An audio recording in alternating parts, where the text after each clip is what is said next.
You might have read about her in the news, but now she's here on the jet set. Keri Witman had always fantasized about traveling around the world on a cruise, and one day she saw an advertisement that could make her dream a reality. She sold her house so she could work remotely from a cruise ship for 3 years, and she says she might even stay longer. Awesome. Keri, welcome to the show.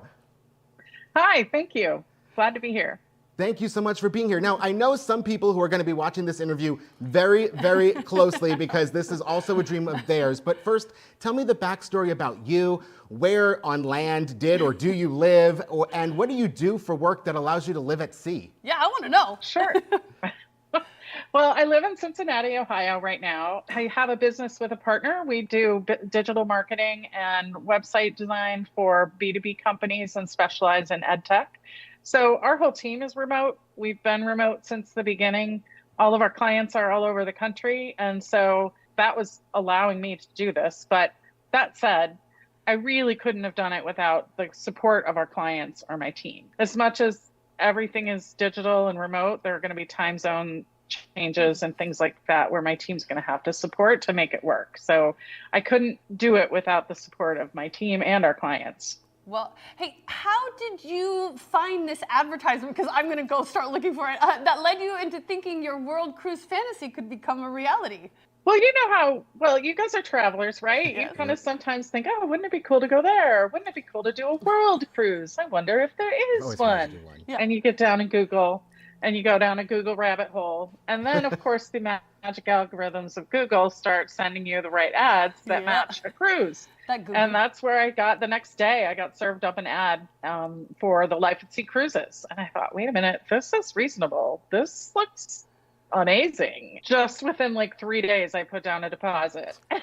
All right. So you put down a deposit within 3 days, and then what did your friends and family say when you told them what exactly you were planning? Well, I called everybody that I trust to give me good advice, and my family, a few key clients. I called my business partner. I called my financial advisor, and I called my lawyer. I called everybody thinking they're all going to tell me, Keri, this is insane. You're an idiot. And no one did. Like even my parents, who are super, worrisome about their precious daughter, which love you, Mom.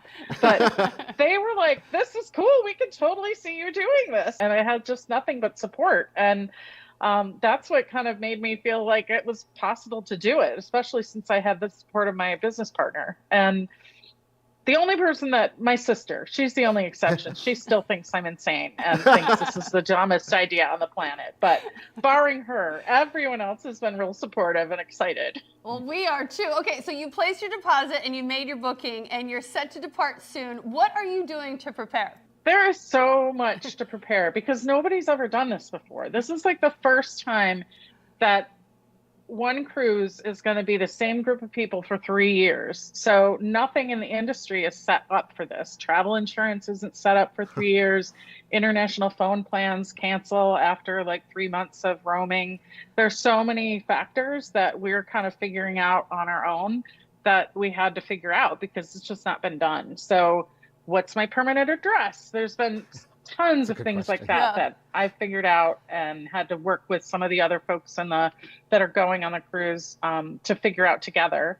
But then I also had a house that I'd been in, 3-story house for 3 years that was filled to the brim with antiques and vintage things. And so I had a lot of clearing out to do. And there was one moment I was on a Zoom for work and I could see out my dining room window the junk people throwing everything from my garage into the back of the truck.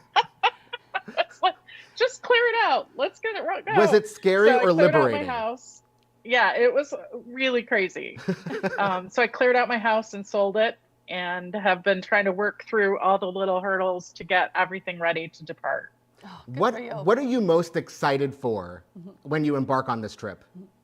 Well, it's funny because the places that I have dreamed about traveling where I haven't been have been like Morocco and Asia. And for the first year, we're not going to go anywhere near there. We're going through South America and Central America, which I've never been to. So some of it is just exciting to go places that I know very little about. I haven't been researching. I haven't been checking like hotels and events and things like that for years. I don't know a lot about them. So the excitement of seeing places just totally new and uncharted for me is exciting. I think the other thing is that typically when I would plan a trip, I would have done a lot of research. I would know exactly the checklist of things I want to see while I'm there. I'd research Keri, hold on one restaurants. second. We have so many more questions for you, but we're running out of time, and we're so jealous to see all the places you'll see.